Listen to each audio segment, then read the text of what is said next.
हाय, मी काजल. मी जेव्हा घरची कामं करत असते ना, तर तेव्हा स्वराचा असा पसारा सुरू असते. त्याला जर असा पसारा करू दिला नाही, तर तो मला बिलकुल काहीही कामं करू देत नाही. त्याच्याकडे दुर्लक्ष करून मी माझ्या कामाला सुरुवात करते. आज रविवार होता, तर मी म्हटलं काहीतरी छान नाश्ता बनवू. तर आज नाश्त्यामध्ये बनवले होते पोहे. पटकन असे कांदा, मिरची, आलू चिरून घेतले. त्यानंतर पटपट असे पोहे बनवून छानपैकी आम्ही दोघांनी पण नाश्ता एन्जॉय केला. आज मला हळदी-कुंकवाला आणि तिळवाला जायचं होतं. तर यावेळेस एकही वेळा साडी घातली नव्हती, तर मी म्हटलं यावेळेस छानपैकी आज साडी घालावी.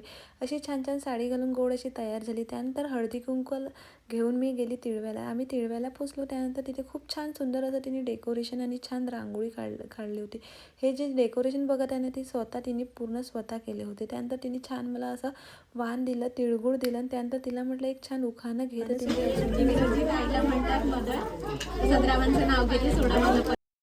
त्यानंतर आम्ही जेवण केलं आणि घरी आलो. असा होता आजचा दिवस. भेटूया नेक्स्ट व्हिडिओमध्ये. बाय.